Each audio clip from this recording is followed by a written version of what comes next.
Some wrestling fans lately have been talking about how The Rock seems kinda, watered down against John Cena lately.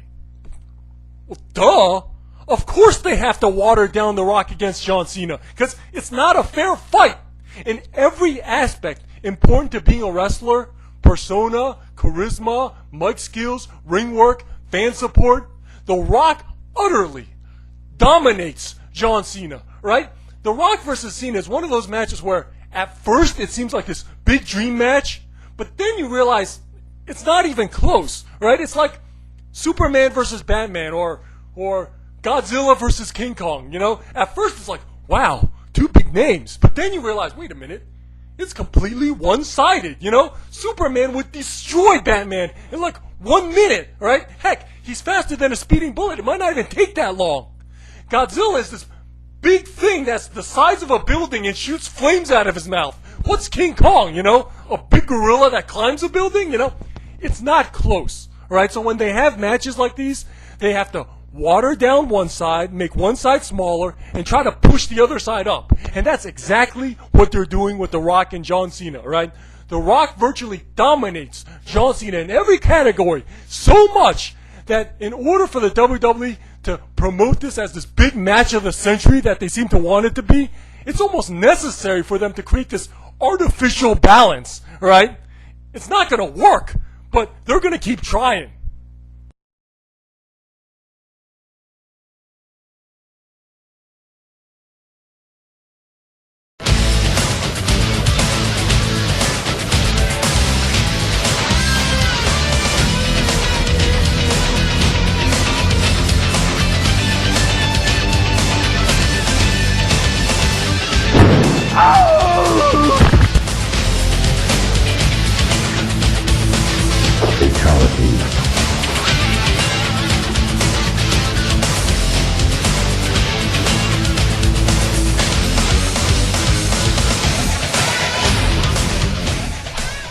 Now, before I get started with the main topic of this video, I also wanted to talk about the idea of turning Cena heel at WrestleMania 28. Now, I understand that there are some pretty good arguments in favor of turning Cena heel to beat The Rock at WrestleMania. Number one, it's at the biggest event of the year. Number two, it's against one of the biggest stars of the Attitude Era and one of the biggest stars of all time. And number three, The Rock would have nothing to be ashamed of because Cena had to turn heel and cheat to beat him, right? So I understand there are some legit arguments to turning Cena heel at WrestleMania 28. But still, I can't get behind it for what it would represent, right? First of all, with regards to Cena beating Rock by turning heel, I generally don't like bullshit finishes to big WrestleMania matches, and neither do you. Second of all, regardless of how Cena beats The Rock at WrestleMania, to me, this is a match that is loaded in symbolism that goes far beyond mere kayfabe, right? Look, on one side, you have The Rock, who, to me, represents everything we have to be proud of as wrestling fans. The Attitude Era, the Monday Night Wars, the 8.0 Raw rating, when wrestling was cool and accepted by society. Then on the other side, you have John Cena, right? Which to me represents everything we have to be embarrassed about as wrestling fans, right? The PG era, the spinny belt, C-Nation, Fruity Pebbles. I have a lot of friends, a ton of friends, that are just going to order WrestleMania just to see The Rock. And I'm sure there are a ton of people out there that are ordering WrestleMania just to see The Rock.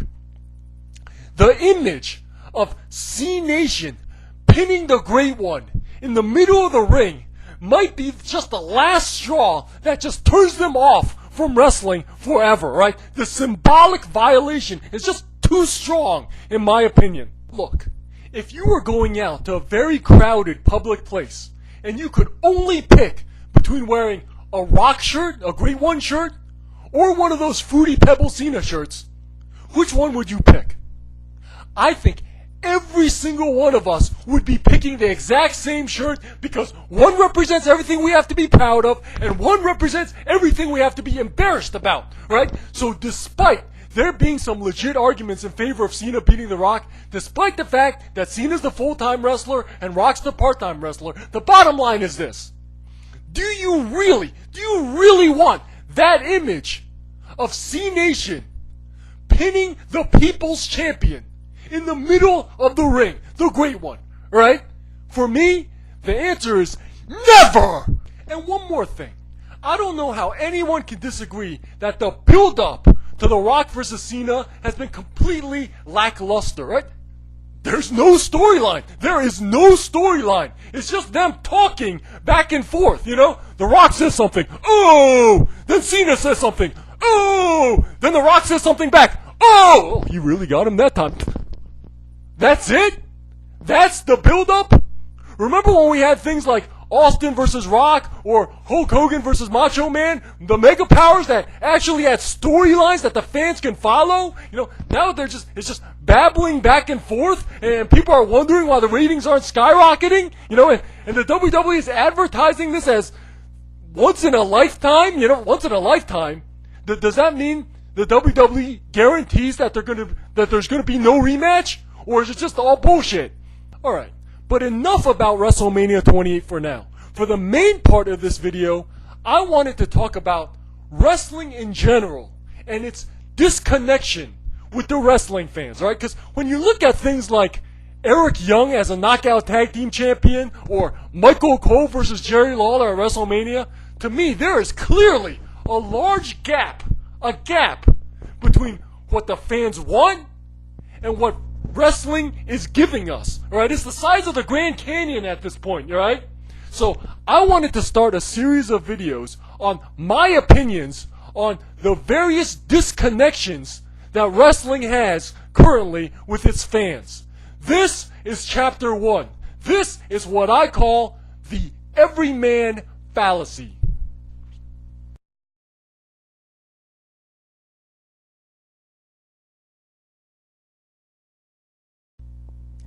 Since Hulk Hogan, wrestling has somehow gotten the idea that any time an up-and-coming wrestler is about to get his big title push, that they have to take that wrestler, strip away all the qualities that got fans to like him to begin with, and transform him into this smiling generic Boy Scout, this smiling, sweatshirt-wearing family man, you know, jogging down the street, getting ready for his big match. You know, they took the cocky, heartbreak kid, Shawn Michaels, and turned him into the boyhood dream. They took the narcissist, Lex Luger, and transformed him into this patriotic guy on a bus tour. And of course, they took a sarcastic heel rapper and transformed him into this orange shirt wearing walking Happy Meal. Right? But the thing is, even though wrestling seems to love doing this, it almost never seems to work, right? Usually it seems like the fans just start booing the crap out of the guy because he no longer has the qualities that got us to like him to begin with, and also because generally people don't like cheering for Boy Scouts. The only time this Boy Scout champion thing seems to work is when the character was kind of a Boy Scout to begin with, like a blonde surfer Sting or a babyface Bret Hart, such that when you make them the Boy Scout champion, it just seems like a natural progression of the character. But, when you take characters that are in total conflict with this Boy Scout persona, like a Shawn Michaels or a John Cena, and you force them through that same Boy Scout everyman filter, all you do is completely ruin the characters, right? In my opinion, Shawn Michaels' boyhood dream was a disaster. Babyface Big Daddy Cool was a disaster. Made in the USA Lex Luger was a disaster, right? And Fruity Pebbles John Cena makes it embarrassing to be a wrestling fan. Imagine if The Undertaker was getting ready for his big title push and the WWE decided to force him through the Boy Scout filter. So all of a sudden they start showing the dead man, jogging down the street in his sweatpants in his neighborhood, walking his dog in the morning, feeding his goldfish, in his living room, jumping around in front of his Nintendo Wii, if the WWE did that, would they really be supporting the character, making him relatable? Or are they just completely alienating the entire fan base? In TNA, Velvet Sky was a member of the beautiful people. Her popularity was built on the premise of being a cocky ass bitch, right? Yet, after all this time of building and nurturing that character, the moment she gets a real title push, TNA cannot resist throwing her through that same filter, the Girl Scout filter, right? All those years of build-up out the window, because now she's coming out smiling, waving, thanking the fans, talking about how when I was a little girl, I used to get scared to go on the school bus because other kids, they used to pick on me. But I used to get on there anyway because I didn't want my parents worrying about me. And I'm like, Velvet Sky, is that you?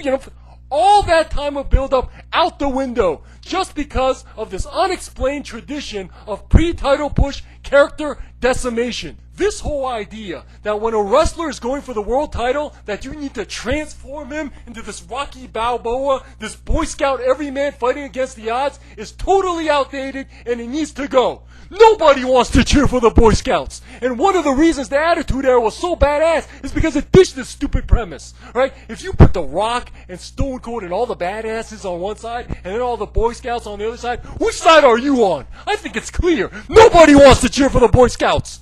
And don't give me some crap about how, but today's younger fans, they like these goody world champions. It's the only thing they want. No, it's not. If given a good choice, they'll go with the badasses just like everybody else. It's what we did when we were younger. Look, when you were younger, who was cooler? Cyclops or Wolverine? Of course Wolverine. Who was cooler? Superman or Batman? Of course Batman. Nobody goes for the Boy Scouts. Ninja Turtles. Which Ninja Turtle had the best personality? If you pick Leonardo, you must be a boring person, because who picks the moral good guy leader as the best personality? Nobody, right? The only way you would ever pick Cyclops is if there was no Wolverine. The only way you would ever pick a goody hero is if there's no Batman-style alternative. And in my opinion, the only reason these kids are going for John Cena is because they don't have that good, badass alternative. They don't have their Stone Cold. They don't have their Rock. They don't have the Ultimate Warrior to be the alternative to Hulk Hogan. They don't have the Stone Cold to be the alternative to Bret Hart. But if given a proper choice, they'll go with the badasses just like everybody else, just like we did when we were younger. To say that these kids only are capable of liking these goody watered down champions, in my opinion, is completely wrong. It is wrong and it is ridiculous. In this modern age of UFC, iPads, and online gaming, wrestling needs characters that are cutting edge and dynamic. Yet, outside of the Attitude Era, wrestling still seems to cling to this ancient idea that the world champion needs to be some watered down Boy Scout babyface jogging down the street that we're supposed to relate to. Well, they can relate their asses right out of business because in my opinion it almost never works, right? They need to stop doing that, alright? They're going to lose half their audience if they keep doing that, in my opinion. Wait, I think they already have.